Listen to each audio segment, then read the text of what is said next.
Good morning, 4th and 5th graders. I'm so happy you're here today learning with me. Today, we are going to talk about the feeling of worry. And more importantly, why people worry. So let me ask you a question. What makes you worry? It could be trying something new. It could be a fear of something. Or it could be the situation we're in right now. We haven't seen each other face to face in about 7 weeks. This is week 7, and that's tough. And it's tough to think about what's going on right now. But why do people worry? What happens? What happens in our brain that makes us do that? I'm going to tell you. So there are tons and tons of different parts of your brain. But there is one part that I like to call the feelings center of the brain. The part of the brain that makes you feel certain things. It's called the amygdala, amygdala.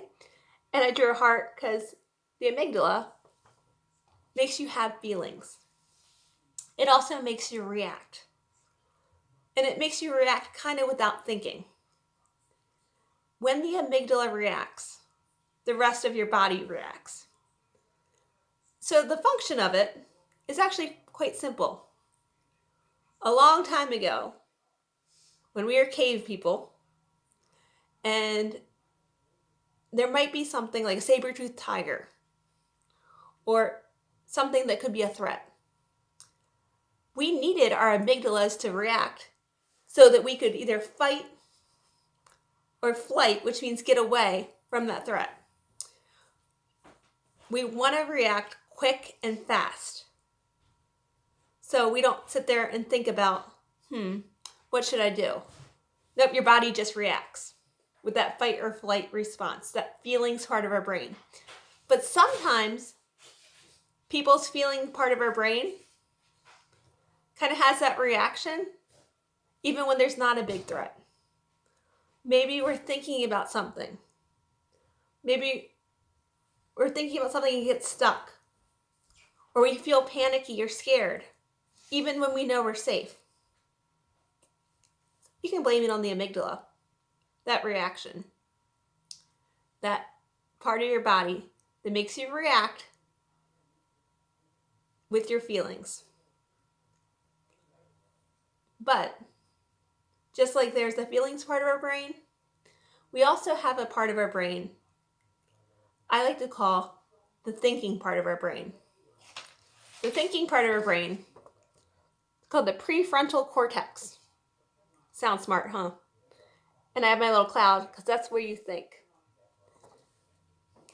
The prefrontal cortex is the reasons why you can plan out things. And you can think about how to do that math problem, how to do that writing assignment. It helps you think. But here's what happens. If this is my brain, my hand model, it kind of looks like a brain too. The feelings part of our brain is right here, the amygdala, and then our prefrontal cortex is up top, our thinking part of our brain. But what happens when we come into contact with something that makes us worry, or something scares us, our amygdalas, our feelings part of our brain, react, and our thinking brain can't think. That's why sometimes people call it flipping your lid when you get really angry or really upset or really worried, because that's what happens. Our feelings part of our brain takes over, takes control over your whole body. And when the amygdala reacts like that, sometimes we feel jittery, sometimes we sweat, sometimes we feel like we can't breathe. And that's that fight or flight response. So what we have to do is we have to be able to get our thinking brain back and fast. That prefrontal cortex. So when we get ourselves calm, we have time to process and think about what's going on with our bodies and ourselves. So if I'm laying here, maybe I'm in my bed, and I wake up in the middle of the night and I'm worried about something, and those thoughts keep going on, and I can't get rid of them, and then my heart starts to beat faster, and then I feel like maybe I couldn't breathe, I say to myself, okay, Miss Kyle, that's my amygdala, my feelings part of our brain, reacting, and I need to take control of my thinking part of my brain. So I'm going to sit there, and I'm going to do those strategies we learned about. I'm going to take a deep breath. I'm going to do that grounding game. The 5 things I can see, the 4 things I can touch, the 3 things I can hear, the 2 things I can smell, and that 1 positive thought.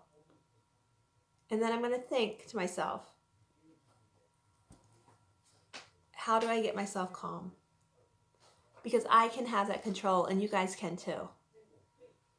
It's hard when our bodies just react, and we have to slow it down to think. Sometimes it makes me feel better knowing the reasons why I might react a different way. And now you guys know this too.